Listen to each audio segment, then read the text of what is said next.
الحمد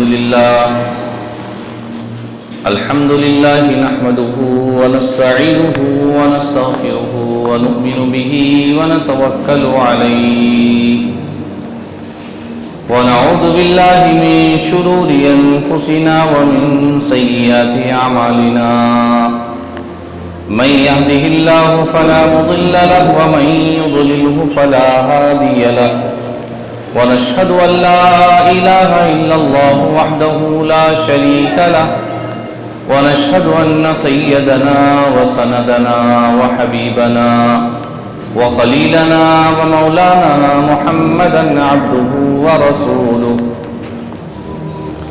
صلى الله عليه وعلى آله وأصحابه وأزواجه وذرياته وأهل بيته وأهل طاعته أجمعين.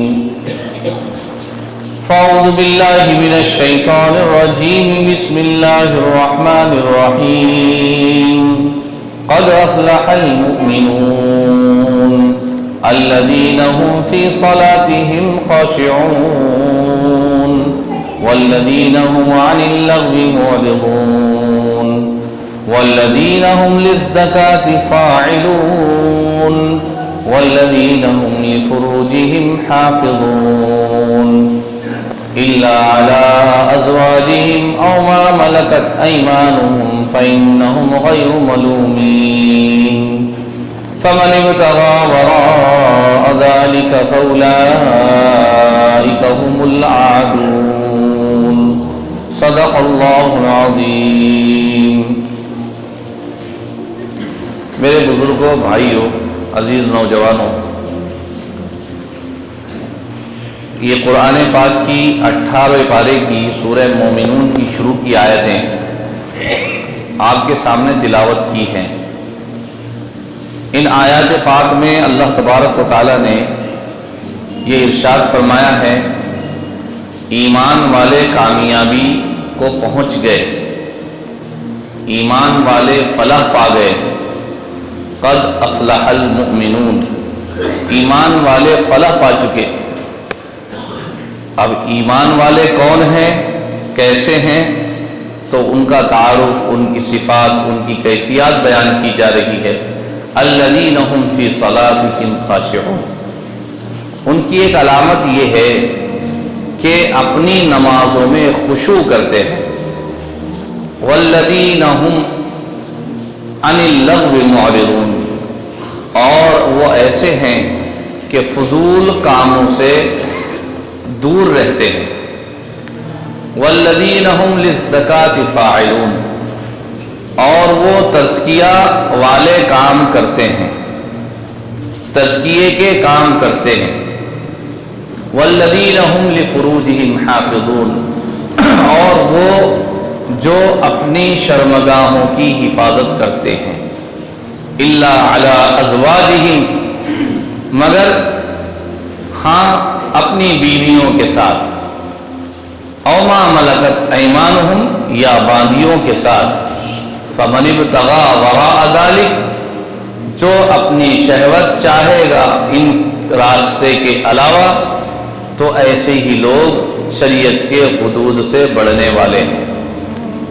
یہ آیتیں آپ کے سامنے ترجمے کے ساتھ پیش کی گئی. اب سب سے پہلا سوال یہ ہے کہ یہاں پر اللہ تبارک و تعالیٰ نے کامیابی کا لفظ استعمال فرمایا، فلاح کا لفظ. کامیابی کے لیے عربی میں اور بھی بہت سے الفاظ استعمال ہوتے ہیں. نجاح کا لفظ استعمال ہوتا ہے، اور نجات کا لفظ استعمال ہوتا ہے، اور فوز اور کا لفظ استعمال ہوتا ہے. یہاں ان الفاظ کو چھوڑ کر کے لفظ فلاح کا استعمال کیا. فلاح کے معنی کامل کامیابی کیا تھے، مکمل کامیابی، پوری کامیابی. اسی لیے مفسرین کرام فرماتے ہیں کہ یہاں فلاح کہتے ہیں اس کامیابی کو کہ ایسی کامیابی کہ جس میں ساری راحتیں جمع ہو جائے اور ساری تکلیفوں سے بچ جائے. ساری راحتیں، کہ راحت کا کبھی خاتمہ نہ ہو، مکمل پائیدار راحت. مکمل پائیدار سہولت اور آسانی، اور تکلیف کا اس میں کوئی اندیشہ نہیں، کوئی شائبہ نہیں کہ تکلیف کبھی ہو، تو ایسی کامیابی تو جنت ہی کی شکل میں مل سکتی ہے۔ جنت کے علاوہ دوسری کامیابی ہے ہی نہیں۔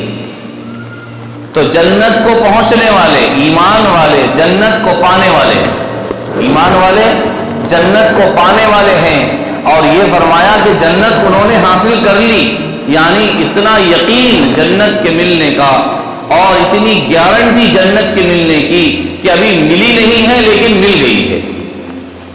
کسی چیز کا جب ملنے کا یقین ہوتا ہے اور اس کی یقین دلانے والی بات کی جاتی ہے تو ہم کسی کو کہتے ہیں بس یہ سمجھ لو آپ کا کام ہو گیا، یہ سمجھ لو آپ کا کام ہو گیا۔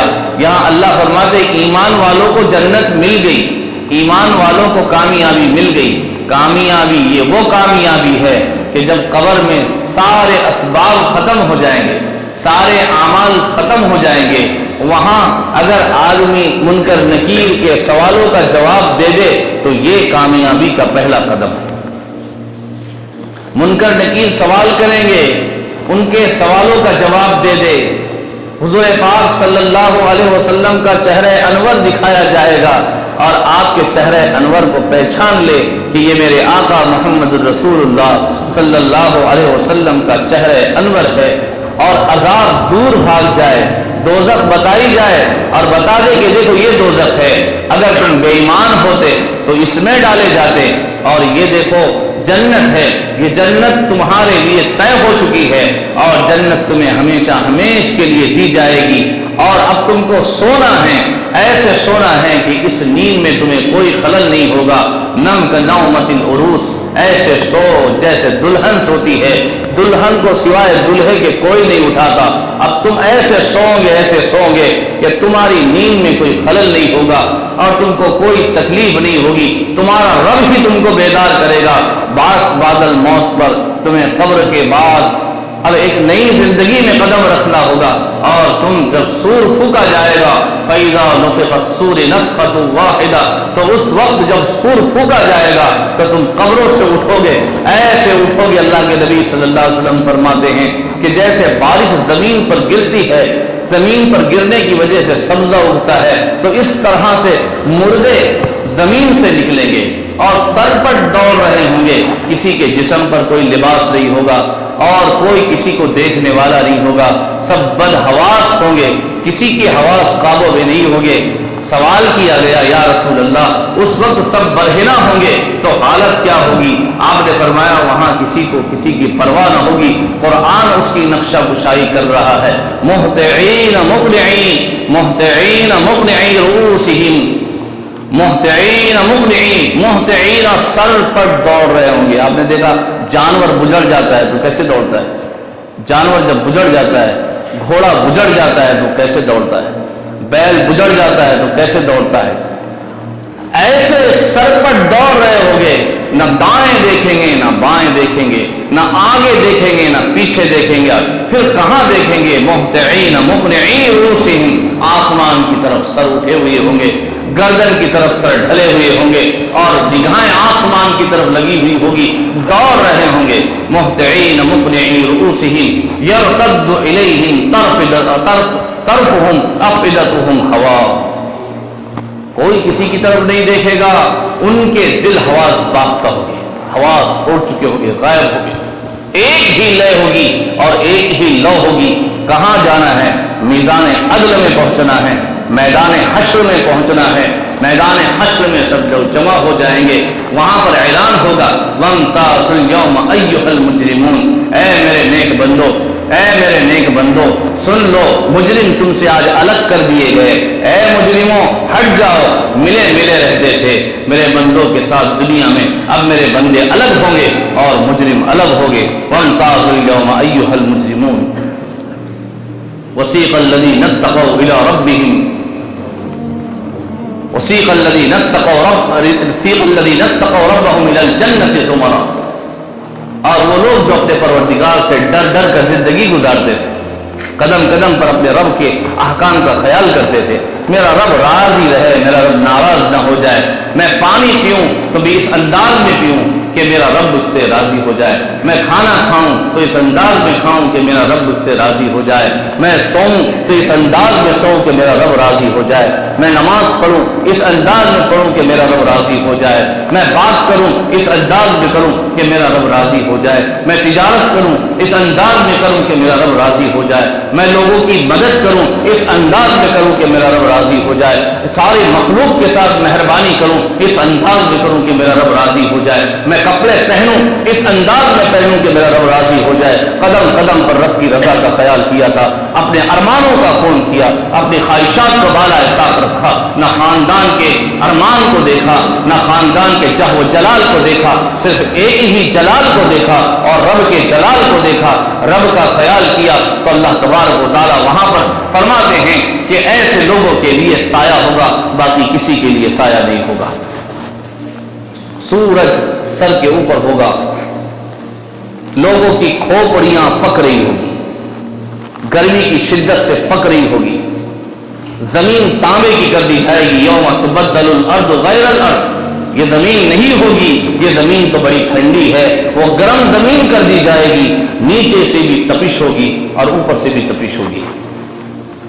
انسان نے اپنا معاملہ بڑا آسان سمجھ لیا، بہت آسان، میرے دوستو اتنا آسان نہیں ہے، یہ ساری حالات میں اور پھر میدان حشر میں وہاں جمع ہونے تک، حساب کتاب ہونے تک اور اعمال تلنے تک، پلسرات سے گزرنے تک، جنت میں داخلے تک اور جنت میں جانے کے بعد رب کے اعلان تک کہ میں تم سے راضی ہو گیا اور تم مجھ سے راضی ہو گئے، اب تم پر کوئی بلا نہیں آئے گی، اب تم پر کوئی بیماری نہیں آئے گی، اب تم پر کوئی مصیبت نہیں آئے گی، تم مجھ سے راضی ہو گئے، میں تم سے راضی ہو گیا، اب تمہارا کوئی خاتمہ نہیں ہوگا، اب تم کو جنت سے کوئی نکالنے والا نہیں اور اب جنت تم سے کوئی چھیننے والا نہیں، نعمتوں میں اتنی وسعت جو چاہو گے ملے گا، مانگنے سے پہلے چیز حاضر ہو جائے گی، یہاں تک کہ میرا دیدار ہو جائے گا، رب فرمائیں گے،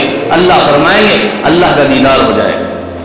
اس کو کہتے کامیابی، یہ کامیابی ہے، قد افلح المومنون، ایمان والوں کو یہ کامیابی ملے گی۔ اور جو وہاں ناکام ہوں گے تو کیسے ناکام ہوں گے؟ اللہ اکبر، وہ ناکامی بڑی خطرناک ناکامی ہے، ایسی ناکامی کہ اس ناکامی کے بعد کوئی ناکامی اس کے سامنے کوئی چیز نہیں۔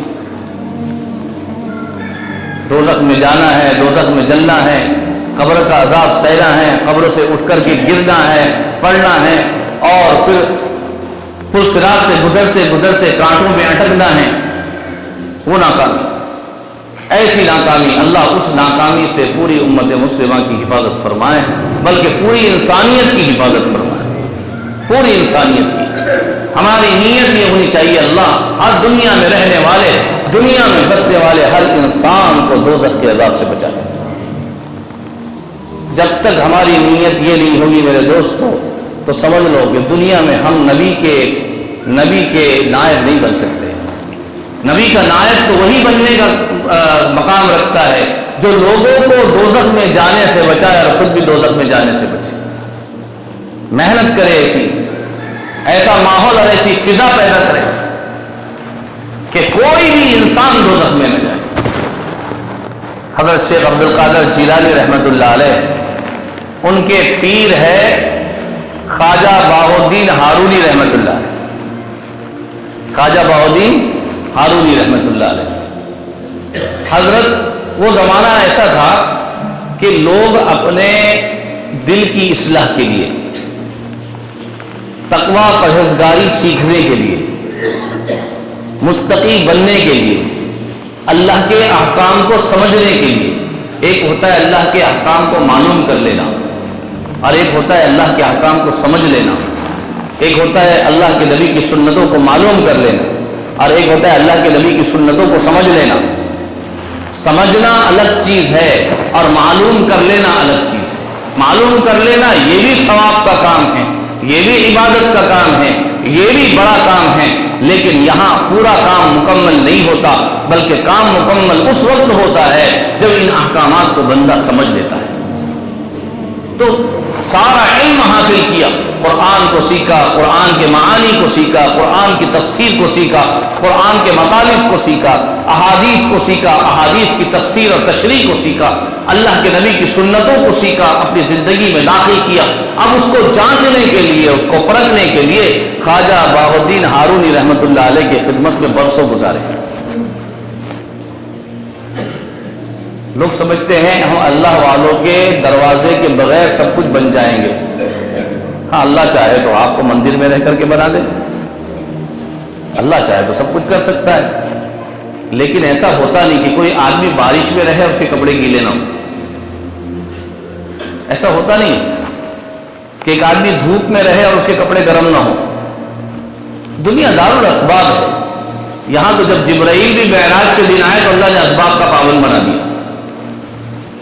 اسباب کو چھوڑ کر کے یہ سوچ لینا کہ ہم سب کچھ ہو جائیں گے، یہ ناممکن بات ہے، لیکن اسباب پر یقین بنا لینا یہ گمراہی ہے۔ اسباب کو چھوڑ دینا یہ دہریت ہے، اور اسباب کو سب کچھ سمجھ لینا یہ گمراہی ہے۔ ایک صحابی آئے، عرض کہ اللہ کے نبی، میں اپنی اونٹنی کو جنگل میں چھوڑ دوں اور اللہ پر بھروسہ کر لوں، یا اونٹنی کا پاؤں باندھوں اور پھر اللہ پر بھروسہ کروں؟ آپ نے فرمایا اعقل ساقھا وتوکل علی اللہ، کہ پہلے اپنی اونٹنی کا پاؤں باندھ پھر اللہ پر بھروسہ کر۔ کیا اونٹنی بچانے والا کون؟ اللہ ہے۔ دروازہ کھلا چھوڑ کر اللہ پر بھروسہ کر لینا کہ سونا گرمی کا رہ جائے گا، یہ حماقت ہے۔ تالے لگاؤ، کھڑکیاں بند کرو، دروازے بند کرو، روشن دان بند کرو، اور پھر یقین کرو کہ میرا سونا، میرا مال، میری دولت بچانے والا اللہ ہے۔ کھڑکیاں دروازے ساری کھلی ہے اور اللہ بچائے گا، اور چوری ہوگی تو اللہ نے کرایا۔ یہ دنیا اور یہ دین نہیں، نہ یہ دنیا ہے نہ دین ہے، یہ تو بے وقوفی ہے، حماقت ہے۔ تو میں یہ عرض کر رہا تھا کہ اپنی اصلاح کے لیے اللہ والوں کے پاس جانا یہ ایک بہت بڑا کام۔ تو حضرت خواجہ معین الدین چشتی رحمۃ اللہ علیہ بہت بڑی شخصیت ہے۔ میرا، آپ کا، سب کا ایمان حضرت خواجہ معین الدین چشتی رحمۃ اللہ علیہ کی مرہون منت ہے۔ اگر خواجہ صاحب یہاں نہ آتے تو ایک ٹیم تیار نہ ہوتی، ٹیم تیار نہ ہوتی تو ہم ایمان والے نہ ہوتے۔ وہ آئے نہیں بلکہ بھیجے گئے، اللہ کے رسول نے بھیجا۔ تو اب وہ اپنے استاد کی خدمت میں، اب استاد کو یہ لگا کہ بچہ اب کامیاب ہوا یا نہیں تو اس کا امتحان لیا جائے، کام میں لگانا ہے، بھیجنا ہے، دعوت اللہ کے لیے نکالنا ہے، لوگوں کی ہمدردی خیرخواہی کے لیے نکالنا ہے، تو ان کا امتحان لیا۔ امتحان لیا، فرمانے لگے معین الدین، ہمیں کشف ہوا ہے کہ آج فجر کی نماز جو ہمارے پیچھے پڑھے گا وہ جنت میں جائے گا، اور جو ہمارے اس راز کو کھولے گا وہ جنت میں جانے سے محروم رہ جائے گا۔ کیا فرمایا؟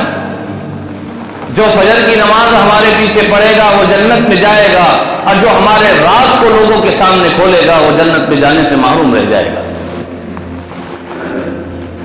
خواجہ معین الدین چشتی رحمۃ اللہ علیہ نے عشاء کی نماز تو اپنے استاد کے پیچھے پڑھ لی، اب فجر کے انتظار میں ہے، بے چین ہے، کروں تو کیا کروں؟ اگر زبان کھولتا ہوں تو جنت سے محروم رہتا ہوں، زبان بند کرتا ہوں تو پورا گاؤں جنت سے محروم رہ جاتا ہے۔ پریشان ہو گئے، پھر اللہ نے دل کھولا، شرح اللہ صدرہ، اللہ نے ان کا دل کھولا۔ اللہ کا کسی کی دل کھول دینا یہ بھی بہت بڑی بات ہے۔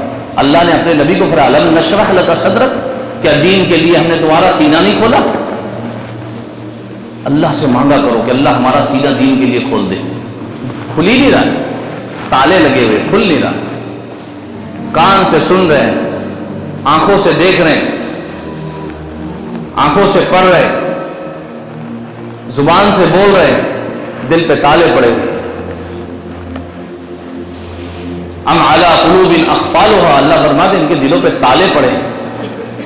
ختم اللہ علی قلوبہم، دلوں پر تالے پڑ جانا یہ اللہ کا عذاب ہے، اللہ کا عذاب ہے. اور جب دل پہ تالے پڑتے ہیں تو سن کر بھی آدمی انسنا ہو جاتا ہے، دیکھ کر بھی اندیکھا ہو جاتا ہے، جان کر بھی انجان ہو جاتا ہے. اللہ نے ان کا دل کھلا، اللہ نے بات ڈالی کہ ایک معین الدین اگر دوزخ میں چلا جائے تو کیا فرق پڑے گا؟ اتنا بڑا گاؤں تو جنت میں چلا جائے گا، ہزاروں کی آبادی تو جنت میں چلی جائے گی. فوراً اپنے استاد کی خانقاہ سے مسجد سے باہر نکلے اور گھر گھر جا کر کہہ دیا کہ میرے پیر نے کہا ہے، میرے استاد نے کہا ہے، میرے سرپرست نے کہا ہے کہ جو میرے پیچھے آج فجر کی نماز پڑھے گا وہ جنت میں جائے گا. تم اپنے بچوں کے ساتھ آ جاؤ اور میرے استاد کے پیچھے نماز پڑھو. استاد کا بھی مقام تھا خواجہ بہاؤالدین ہارونی رحمۃ اللہ علیہ کا کہ لوگ سن لے اور مان لے. ابھی ہم لوگوں کے کان میں بھونگا لگا کر کے بولیں گے فلاں صاحب کے پیچھے نماز پڑھو جنت میں جائیں گے تو کوئی نہیں آنے والا، بلکہ چار اٹھ کر کے کھڑے ہو جائیں گے ارے نہیں ان کے پیچھے کوئی جنت نہیں ملنے والی. وہ زمانہ بڑا سادگی کا تھا، لوگوں کو اللہ والوں پر یقین تھا، علماء پر یقین تھا، دینداروں کی قدر تھی. یہاں کیا ہے؟ ہر ایک کو برائی کی نظر سے دیکھا جاتا، ہر ایک کو بدگمانی کی نظر سے دیکھا جاتا، سوچا جاتا ہے. تو حضرت خواجہ معین الدین چشتی رحمۃ اللہ علیہ نے پورے گاؤں میں اعلان کر دیا جا کر. اب جب صبح ہوئی، اذان ہوئی، اب فجر کی نماز تھی، خواجہ بہاؤالدین ہارونی رحمۃ اللہ علیہ نے سلام پھیرا، السلام علیکم ورحمۃ اللہ، السلام علیکم ورحمۃ اللہ. جو دیکھا کہ پوری مسجد نیچے اوپر باہر سب بھری ہوئی ہے، کھچا کھچ بھری. پھر پیچھے پلٹ کر دیکھا، کہنے لگے معین الدین تم نے ہمارا راز کھول دیا. خاموش ہے، آنکھوں سے آنسو جاری ہے، رو رہے ہیں، کچھ نہیں بول پڑا. پوچھا، سب کے سامنے پوچھا، پورا گاؤں موجود ہے، علماء موجود ہے، شیوخ موجود ہے، کتب موجود ہے، ابدال موجود ہے، سب موجود ہے. معین الدین کھڑے ہو جاؤ، جواب دو کہ تم نے ہمارا راز کیوں کھولا. خواجہ معین الدین چشتی رحمۃ اللہ علیہ نے روتے روتے فرمایا کہ حضرت اللہ نے میرے دل میں بات ڈالی کہ اگر ایک معین الدین جنت سے محروم رہ جائے تو کیا بگڑے گا، اتنا بڑا گاؤں تو جنت میں چلا جائے گا. فوراً سینے سے لگا لیا، کہا کہ ہم نے اسی لیے تمہیں اس امتحان میں ڈالا ہے. اب ہم ان سب لوگوں کے سامنے، یہاں پر علماء ہیں، طلبہ ہے، مالدار ہے، غریب ہے، چھوٹے ہیں، بڑے ہیں، جوان ہیں، بوڑھے ہیں، سب کے سامنے اپنا خلعت خلافت تم کو نصیب کرتے ہیں. بس یہی مقام مل جائے، یہی مقام مل جائے. اللہ بھی یہی چاہتے ہیں کہ مسلمانوں کو یہ جذبہ پیدا ہو جائے. اللہ بھی یہی چاہتے ہیں کہ مسلمان کو یہ جذبہ پیدا ہو جائے کہ ہر ایک جنت میں جانے والا بن جائے، ہر ایک جنت میں جانے والا بن جائے، کوئی دنیا سے بے ایمان نہ جائے. میری کوشش یہ ہونی چاہیے. اسی لیے تو ہمارے بڑوں نے دعا سکھائی ہے، اللہ کے نبی نے بھی دعا کی، ایک ایک کا نام لے لے کے دعا کی، دعوت بھی دی اور دعا بھی کی. ایک ایک کا نام لے لے کر کے اللہ ابو جہل کو قبول فرما، اے اللہ ابو لہب کو قبول فرما، اے اللہ حمزہ کو قبول فرما، اے اللہ عمر کو قبول فرما، اے اللہ فلاں کو قبول فرما. نام لے لے کر دعا کی. ہم کبھی دعا ہی نہیں کرتے کہ اللہ ہمارے پرائم منسٹر کو قبول فرما لے. دعا کیا کرو، تو آپ کی دعا کس قبول ہو جائے تو کیا ہو جائے. پرائم منسٹر کو اللہ ہدایت دے دے، کوئی بڑی بات نہیں ہے. جارج بش کی بیٹی جب اسلام قبول کر سکتی ہے تو ہمارے مودی صاحب کیوں نہیں اسلام قبول کر سکتے؟ وہ بھی کر سکتے ہیں. ہم دعا کریں ان کے لیے کہ اللہ ان کو جنت نصیب کرے. ابھی بیچ میں خبر آئی کہ جتنے بھی لوگ براہ راست بابری مسجد کو توڑنے میں ملوث تھے، اللہ نے ان سب کو ایمان نصیب فرمایا. ان کو بے چینی ہو گئی، مسجد توڑنے کے بعد بے چین ہو گئے. بے چینی میں کبھی کسی ڈاکٹر کے پاس گئے، کبھی کسی کے پاس گئے، کبھی کسی پنڈت کے پاس گئے، کبھی، لیکن بے چینی دور نہیں ہوئی. آخر کو اللہ والوں کے پاس بھاگے، ان کے قدموں میں گئے، ان کی جوتیاں سیدھی کی، اللہ تعالیٰ نے ان کو ایمان نصیب فرمایا. تو ہم میرے دوستو قد افلح المؤمنون کامیاب پائیں گے، کامیابی کو پائیں گے اس وقت جب ایمان والے ہو جائیں گے. تو اللہ تبارک و تعالی ہم سب کو ایمان نصیب فرمائے، ہم سب کو ایمان کی دولت عطا فرماوے. اور میرے دوستو اس قرآن کریم میں اللہ تبارک و تعالی کیا فرما رہے ہیں؟ الذین هم فی صلاتہم خاشعون، کہ ایمان والے کون ہیں؟ ایمان والے کیسے ہیں؟ ایمان والے ایسے ہیں کہ وہ اپنی نماز میں خشوع رکھتے ہیں. خشوع، نماز کا خشوع کیا ہے؟ ایک بڑا سوال ہے کہ نماز کا خشوع کیا ہے. خشوع کے معنی آتے ہیں سکون، خشوع کے معنی آتے ہیں سکون. اور حقیقت یہ ہے خشوع کی کہ ہمارا دل اللہ کی طرف متوجہ رہے. ایمان والے کی نماز، اس کا دل اللہ کی طرف متوجہ ہو. آج ہماری نمازیں ہم خود دیکھ سکتے ہیں کیا ایسی رہ گئی کہ نماز پڑھ رہے ہو اور دل اللہ کی طرف متوجہ ہو. اب اس کا اثر یہ ہوگا کہ نماز میں جو کرنے والے کام ہیں یہ اچھے سے ادا کرے گا، اور نماز میں جو بچنے والے کام ہیں اس سے بچے گا. بار بار کپڑوں سے کھیلنے کو ہمارے فقہاء کرام نے منع فرمایا. بعض علماء فرماتے ہیں کہ اگر کپڑوں کو 3 بار کھیل لے کپڑوں سے تو نماز فاسد ہو جائے گی. کہ بار بار کھڑے ہیں، کبھی ایسا کر رہے ہیں، کبھی ایسا کر رہے ہیں، کبھی یہ پاؤں اٹھا رہے ہیں، کبھی وہ پاؤں رکھ رہے ہیں، تو یہ خشوع سے خالی نماز ہے. جس کا دل اللہ کی طرف متوجہ ہوگا اس کے اعضاء بھی اللہ کے حکم میں متوجہ ہوں گے. اور اللہ کا حکم کیا ہے؟ قیام. تو قیام ہے. قیام کس کو بولتے؟ قیام اس کو بولتے کہ بغیر ہلے جھلے سیدھا کھڑے رہے. رکوع کس کو بولتے؟ جھک جانا، پورے پورے جھک جائے، اس کو رکوع کہتے ہیں. سجدہ کس کو کہتے ہیں؟ سجدہ، سجدے کا ایک خاص طریقہ ہے. سجدے کے اندر بہت لوگ غلطیاں کرتے ہیں، لیکن اب یہ غلطی بتانے کا موقع نہیں اور نماز سکھانے کا موقع نہیں ہے. ہم اپنی اپنی نمازیں سیکھا کریں. بھائی سروسنگ کرتے کہ نہیں گاڑیوں کی؟ اب نئی گاڑی کی تو زیادہ کرنی پڑتی ہے نا. ایسا ہے نا کہ اگر ہم نے 2 ویلر لی تو اس کی ڈیٹ دی جاتی ہے اتنی اتنی سروسنگ اس کی کرنا پڑے گا کر کے. اب لوگ جو نئے نئے دن میں لگتے ہیں تو ان کو زیادہ سروسنگ کی ضرورت ہے. یعنی سروسنگ کون کرے گا؟ خود سے ہو جائے گی. سروسنگ کے لیے سروس سینٹر پہ جانا پڑتا ہے، اور سروس سینٹر میں بھی رجسٹر کرانا پڑتا ہے، اور وہاں پر ماہر کے پاس سروسنگ کرانی پڑتی ہے، تب جا کر کے سروسنگ ہوتی ہے. اور گھنٹہ 2 گھنٹہ 3 گھنٹہ دینا پڑتا ہے. ارے یہ 3 کوڑی کی گاڑی، اس کے لیے اتنی محنت کرنی پڑے، اس کے لیے اتنی مصیبت اٹھانی پڑے.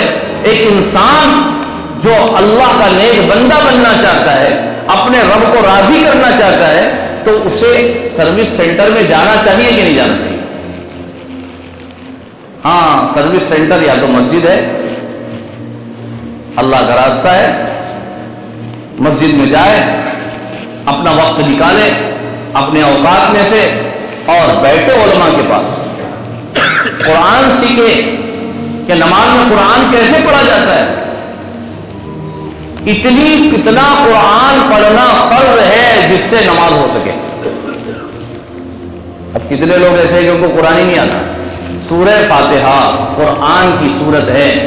لا صلاۃ الا بفاتحۃ الکتاب. سورہ فاتحہ کا پڑھنا واجب ہے. جو سورہ فاتحہ کو جان بوجھ کر چھوڑ دے گا اس کی نماز نہیں ہوتی. بھولے سے چھوڑے تو سجدہ سو کرنا پڑے گا، اور سجدہ سو بھی نہیں کیا تو نماز نہیں ہوگی. لا صلاۃ الا بفاتحۃ الکتاب. اور سورہ فاتحہ کا پڑھنا بھی کافی نہیں بلکہ صحیح پڑھنا ضروری ہے. اپنا قرآن صحیح کرائے، اپنی نماز صحیح کرائے، رکوع کی تسبیح صحیح کرائے. برسوں سے ہم رکوع کی تسبیح پڑھ رہے ہیں لیکن کتنی غلطی ہے. کیسے پڑھا جائے، کتنے بار پڑھا جائے. سجدے کی تسبیح صحیح کرے، نمازوں کو صحیح کرنے کی کسی کی فکر نہیں، بس جو استاد کے سامنے مکتب میں بیٹھ کر کے یاد کر لیا تھا وہی نماز چل رہی گھسی پٹی پرانی۔ اللہ تبارک و تعالیٰ تو ایسا پروردگار ہے، ایسا پروردگار ہے، وہ ہماری عبادتوں کا محتاج نہیں۔ فرشتے اس کے لیے قیام میں لگے، ہزاروں لاکھوں فرشتے قیام میں لگے ہوئے ہیں، ہزاروں لاکھوں فرشتے رکوع میں پڑے ہوئے ہیں، ہزاروں لاکھوں فرشتے سجدے میں پڑے ہوئے ہیں۔ یہ جانور چوپائے جو آپ کو دکھ رہے ہیں 4 پاؤں پر چل رہے ہیں، یہ کیا ہے؟ سجدے میں ہیں۔ جو زمین پر رکوع میں ہے، جو سجدے میں، جو کئی قدموں سے چل رہے ہیں، کئی پیروں سے چل رہے ہیں، وہ سجدے میں ہیں۔ یہ درخت قیام میں ہیں۔ رب نے ہر ایک کی حیت بنا دی کہ تیرا کام ہے قیام کرنا، پوری زندگی کا قیام ہے، تیرا کام رکوع کرنا، پوری زندگی کا رکوع ہے، تیرا کام سجدہ کرنا، پوری زندگی کا سجدہ ہے۔ آپ دیکھیے پہاڑ کیا ہے؟ قیام میں کھڑے ہوئے ہیں، زمین بچھی ہوئی ہے اللہ کے سامنے سجدے میں، آسمان رکوع کے اندر ہے اللہ کے سامنے۔ یہ سارا نظام جو ہے نماز کا حصہ ہے، اور ہر چیز نماز میں لگی ہوئی ہے۔ نماز جان ہے اس عالم کی، اور نماز جان ہے مسلمان کی۔ نماز بے جان ہے، اس کا ایمان بے جان ہے، اور جس کا ایمان بے جان ہے اس کی کوئی قدر و قیمت نہیں۔ نماز کو بناؤ، نماز کو بنانا بہت ضروری ہے۔ نماز بنے گی خشوع و خضوع سے، نماز میں خشوع و خضوع ہونا چاہیے۔ تو ایمان والے کی پہلی صفت ہے الذین هم فی صلاتهم خاشعون والذین هم عن اللغو معرضون، اور ایمان والے کی دوسری صفت ہے کہ وہ بیکار کاموں سے بچے۔ بیکار یعنی بے فائدہ باتوں سے بھی پرہیز کرے، اور بے فائدہ کاموں سے بھی پرہیز کرے۔ اللہ کے نبی صلی اللہ علیہ وسلم فرمایا اترک ما لا یعنی، بے مطلب کے کاموں کو چھوڑ دو۔ کہیں پر ڈھول بجایا جا رہا ہے، آپ کھڑے ہو گئے، یہ تو وقت برباد اور گناہ لازم۔ فلموں کے اندر اپنے آپ کو لگا دینا، ٹی وی کے اندر اپنے آپ کو محو کر لینا، اور بے ڈھنگے کھیلوں میں اپنے آپ کو لگا دینا، کیرم بورڈ پر زینت بن جانا، اور ویڈیو گیم میں اپنے آپ کو لگا لینا، یہ سب اس آیت میں داخل ہے۔ وہ ایمان سے خارج ہے وہ بندہ، وہ ایمان کمزور ایمان والا ہے وہ بندہ جو ایسے کاموں میں لگتا ہے۔ اسی طریقے سے بے جا موبائل لے کر کے بیٹھے، کچھ نہیں کر رہے، موبائل لے کر کے بیٹھے ہوئے ہیں، اور پھر موبائل میں کھیل رہے ہیں ویڈیو گیم، اور جتنے بھی گیم ہیں یہ گیم سے کوئی فائدہ نہیں کھیلنا چاہیے۔ تو لوگ کہتے ہیں ذہن تیز ہوتا ہے۔ میں آپ کو بتاؤں، بھوپال کا ایک طالب علم میرے پاس لایا، انگلش میڈیم کا طالب علم، وہ سائیکک ہو گیا تھا، وہ پاگل چالے کرتا تھا، گھر میں کا سامان توڑ دیتا، ماں کو مارنے کو اٹھتا، اور اس کی عمر کوئی بہت زیادہ نہیں تھی، 9 یا 10 سال کا لڑکا۔ سب جگہ لے کر چلے گئے، سارے ڈاکٹروں کو بتا دیا، لیکن فائدہ نہیں ہوا، سب نے دوائی دی، فائدہ نہیں۔ کسی نے کہا اس کے اوپر جنات ہے، کسی نے کہا اس کو کر دیا ہے، کسی نے کہا اس کے پتلے گاڑ دیے ہیں۔ اب جتنے منہ اتنی باتیں، ہر آدمی جس کو جتنا زیادہ پیسہ لینا رہتا اتنی بڑا کام بتاتا۔ ڈاکٹروں نے کہہ دیا، کسی نے کہا کچھ ہے، کسی نے کہا کچھ ہے۔ میرے پاس لائے، اللہ تبارک و تعالیٰ نے بات کھولی، دل میں بات ڈالی۔ میں نے فوراً پوچھا یہ بچہ ویڈیو گیم کھیلتا ہے؟ کہا کہ ہاں حضرت یہ بہت ویڈیو گیم کھیلا کرتا تھا۔ میں نے کہا بس یہ ویڈیو گیم کی وجہ سے پاگل ہو گیا۔ ویڈیو گیم کی ابھی رپورٹ آئی ہے کہ کینیڈا میں ایک بچے نے اپنی ماں کا قتل کر دیا، ویڈیو گیم دیکھ رہا تھا، ایسی اس کو سنکی مبتلا ہوئی اور ایسا ہیجان پیدا ہوا ویڈیو گیم دیکھ کے کہ ماں کو گولی مار دی۔ اپنے بچوں کو بچاؤ، ان کی نگرانی کرو۔ بند کمرے میں ہمارے بچے کیا کر رہے ہیں؟ بچے اگر سو رہے ہیں بند کمرے میں، ماں باپ اپنے کمرے کا دروازہ بند کر کے بے ہوش نہ ہو جائیں، بلکہ بار بار بچوں سے یہ تاکید کریں کہ تم اپنے کمرے کا دروازہ بند مت کرو۔ آج لوگوں نے بڑے بڑے گھر بنا دیے، یہ بیٹے کا روم، یہ بیٹی کا روم، یہ ہمارا روم، اور اندر سے بند کر دیا، بیٹھے اپنی بیوی کے ساتھ نہ ہو کر کے۔ بچے کہاں جا رہے ہیں؟ ذمہ داری یہی نہیں میرے دوستوں؟ بچوں کو پالنا اصل ذمہ داری نہیں ہے، پال کر کے اچھا بنانا ذمہ داری ہے۔ بکری بھی پال لیتی ہے، جانور بھی پال لیتا ہے، کھلا پلا کے بڑا تو کوئی بھی کر دیتا ہے، لیکن اچھی اولاد پیدا کرنا، اچھا شہری پیدا کرنا، اچھا مسلمان پیدا کرنا، اچھا ایمان والا پیدا کرنا، یہ مطلوب ہے، یہ مقصود ہے۔ صرف اولاد پیدا کرنا مقصود نہیں، اولاد کو کھلا پلا کر کے اور پڑھا کر کے بڑا کر دینا مقصود نہیں۔ مسلمان متقی پرہیزگار بندہ جب بناؤ تو پھر یہ نیک اولاد جب دعا کریں گی تو قبر میں مرنے کے بعد اس کے دعاؤں کا پھل، اس کے اعمال کا پھل ملتا رہے گا۔ تو بات یہاں سے چلی تھی والذین هم عن اللغو معرضون، کہ بیکار کام سے پرہیز کریں، بے فائدہ بات بھی نہ کریں۔ بے فائدہ بات سب سے بڑا مزیدار مشغلہ آج امت مسلمہ کا، مسلمانوں کی بات کرتا ہوں، تیری اور میری، نہ دنیا کا فائدہ نہ آخرت کا فائدہ، چوراہوں پر بیٹھے ہیں باتیں وہی شروع ہے، رات ہو رہی ہے باتیں وہی شروع ہے۔ میں آپ کو بتا دوں کہ رات کی وہ گفتگو جو عشاء کو، جو فجر کو ضائع کرنے کا سبب بنے، آپ پوچھ لیجیے بخاری میں اس کو حرام کرا دیا۔ بخاری سمر گوئی کہا جاتا ہے، اس کو سمر گوئی کہا جاتا ہے۔ عشاء کے بعد باتیں کرتے بیٹھے رہنا، باتوں میں لگے رہنا، چاہے وہ دین کی بھی بات کیوں نہ ہو، اور وہ ذریعہ بن جائے فجر کو قضا کرنے کا، وہ حرام ہے، دوزخ میں لے جانے والی۔ اب ان کے بارے میں آپ سوچئے کہ جو لوگ چوراہوں پر جم گٹھا بنا کر کے 10 لوگوں کو بیٹھا کر کے ادھر ادھر کی بات کرتے ہیں، پورے شہر کی اور شہر کے لوگوں کی خبریں لیتے رہتے ہیں، اور فضول باتوں میں لوگوں کا بھی دین اور دنیا اور وقت برباد کرتے ہیں اور خود کا بھی وقت برباد کرتے ہیں۔ والذین هم عن اللغو معرضون، اس کے اندر غیبت بھی آ گئی، اس کے اندر چغلی بھی آ گئی، اس کے اندر کسی پر بہتان تراشی بھی آ گئی، اس میں کسی کا عیب ڈھونڈنا بھی آ گیا، اور اس میں بیکار باتیں کرنا بھی آ گیا، نہ میرا فائدہ نہ تیرا فائدہ، اور بیکار کام بھی آ گیا۔ والذین هم عن اللغو معرضون والذین هم للزکاۃ فاعلون، اور یہ لوگ تزکیے کا کام کرتے ہیں، تزکیہ کرتے ہیں۔ تزکیے کا مطلب کیا ہے؟ دلوں کی صفائی کرنا، دلوں کی صفائی، حسد سے صفائی، کسی کے بارے میں حسد نہیں رکھتے، بغض سے صفائی، کسی سے دشمنی نہیں رکھتے، کینے سے صفائی، کسی کے لیے اپنے دل میں کینہ نہیں رکھتے۔ ایمان والا ایسا ہوتا ہے بھائی، ایمان والا ایسا ہوتا ہے، یہ ہے آئینہ ایمان والے کا، کہ رات کو سوتا ہے تو اپنے دل کو صاف کر کے سوتا ہے، اور صبح اٹھتا ہے تو اپنا دل صاف لے کے سوتا ہے۔ اللہ کے نبی صلی اللہ علیہ وسلم نے فرمایا کہ ایمان والا دنیا سے اس حال میں چلا جائے کہ اس کے دل میں کسی کے لیے کینہ نہ ہو، سیدھا جنت میں جائے گا۔ نماز پڑھ رہا ہوگا، روزے رکھ رہا ہوگا، زکات دے رہا ہوگا، اور نہ جانے کتنے خیر کے کام کر رہا ہوگا، اپنے بھائیوں کے لیے کینہ لے کر مرے گا تو سیدھا دوزخ میں جائے گا۔ اللہ کے نبی کے فرمان کا خلاصہ ہے۔ سینے سے اپنے جتنے بھی روحانی امراض ہیں، دل کی بیماریاں ہیں، حسد ہے، کینہ ہے، بغض ہے، عناد ہے، دشمنی ہے، کسی کے لیے برائی چاہنا ہے، اپنے دل کو پاک کریں۔ اسی طرح سے لالچ سے، حرص سے، ہوس سے اپنے آپ کو پاک کریں۔ لالچ، جائز ناجائز کی تمیز کے بغیر لالچ، حرص، طمع، اس سے اپنے آپ کو پاک رکھے۔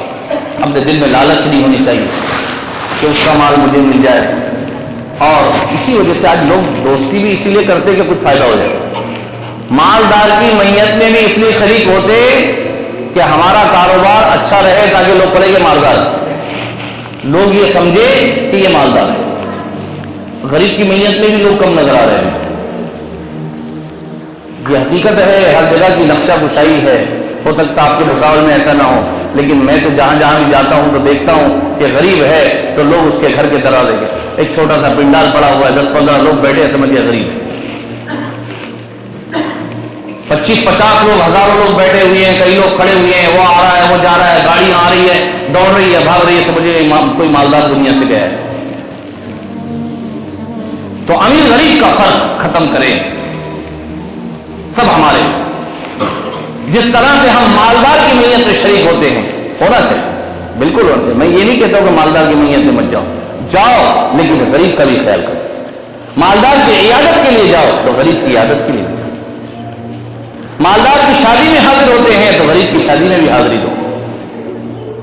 مالدار کا ہر فنکشن اٹینڈ کرتے ہیں تو غریب کا بھی فنکشن اٹینڈ کرو۔ مالداروں کو اپنے ولیموں میں بلاتے ہو تو غریبوں کو بھی اپنے ولیمے میں بلاؤ۔ مالداروں کی اسپیشل پارٹیاں دعوت کرتے ہو تو کبھی کبھی غریبوں کو بھی پارٹیاں کر لیا کرو، غریبوں کو بھی کھلا دیا کرو۔ مالداروں کی ہمیشہ دروازوں پر کھڑے رہتے ہو، کبھی کبھی اپنے پڑوس کے غریب کے گھر میں بھی چلے جایا کرو۔ یہ ایمان والا ہے۔ والذین هم للزکاۃ فاعلون والذین هم لفروجهم حافظون، اپنی شرمگاہوں کی حفاظت کرتے ہیں، شرمگاہوں کی حفاظت۔ یہ کنایا ہے کہ زنا سے بچتے ہیں اور ہر اس ناجائز خواہش سے بچتے ہیں جس سے بچنے کا اللہ تبارک و تعالیٰ نے حکم نصیب فرمایا ہے. الا علی ازواجہم، قرآن اور حدیث کی روح سے اپنی خواہشات پورے کرنے کے دو راستے. ایک راستہ اپنی بیوی سے اپنی خواہش پوری کرنا، دوسرا راستہ اپنی باندھی سے اپنی خواہش پوری کرنا. باندھی اور غلام کا دور ختم ہو چکا، یہ راستہ بند ہو چکا. اب باندھی اور غلام کا دور نہیں آنے والا. اب سارے انسانوں نے مل کر کے مشورہ کر لیا کہ انسان کا غلام نہیں رہے گا. پوری دنیا میں ابھی رواج چل پڑا ہے. پہلے دنیا میں رواج تھا تو اس کے احکامات تھے، اب رواج ختم ہو گیا تو اس کے احکامات بھی ختم ہو گئے. اب صرف ایک حکم باقی رہ گیا ہے، کیا نکاح کرو، نکاح کر کے اپنی بیوی بناؤ اور اس کے ساتھ اپنی زندگی گزارو. فمن ابتغى وراء ذلك، ایمان والا کسی دوسرے راستے کی طرفدار نہیں ہوتا، کسی دوسرے راستے سے اپنی خواہش پوری نہیں کرتا. فمن ابتغى وراء ذلك، اور جو اس جائز راستے کو چھوڑ کر کوئی ناجائز راستہ استعمال کرے گا اپنی خواہش نفسانی کو پورا کرنے کے لیے، قرآن دھمکی دے رہا ہے فاولئک هم العادون، تو وہ اللہ کے حدود کو پھلانگنے والا ہوگا. جو اللہ کی حدود کو پھلانگے گا تو فرماتے من یتعد حدود اللہ فاولئک اصحاب النار، جو اللہ کی حدود کو پھلانگے گا تو اللہ تبارک و تعالیٰ اس کو دوزخی بنائیں گے. فاولئک اصحاب النار، تو یہ لوگ دوزخ والے ہیں. میرے بزرگوں، میرے دوستوں، میرے بھائیوں، یہ یہاں سے سفر ہو رہا تھا، چلو گزرتے گزرتے جمعہ کا وقت کہاں پڑے تو آپ کے یہاں جمعہ پڑھ لے، اور آپ کے یہاں کو دین کی بات کرنے کا موقع مل گیا تو سوچا کہ کون سی آیت پیش کروں. آپ کے سامنے قرآن کی ایک آیت پیش کی، اسی کے ضمن میں ساری باتیں آئی ہیں. قرآن میں ایمان والے کی اور بھی صفات بیان کی گئی. آپ دیکھیے، قرآن اٹھا کر کے دیکھیے، حدیث اٹھا کر کے دیکھیے ایمان والا کیسے ہوتا ہے. کم سے کم ہم اپنے آپ کو ایمان والا بنانے کی محنت کریں گے انشاءاللہ. سبحان اللہ وبحمدہ، سبحانک اللہم بحمدک، ونشہد ان لا الہ الا انت، نستغفرک ونتوب الیک. سبحان ربک رب العزۃ عما یصفون، وسلام علی المرسلین، والحمد للہ رب العالمین.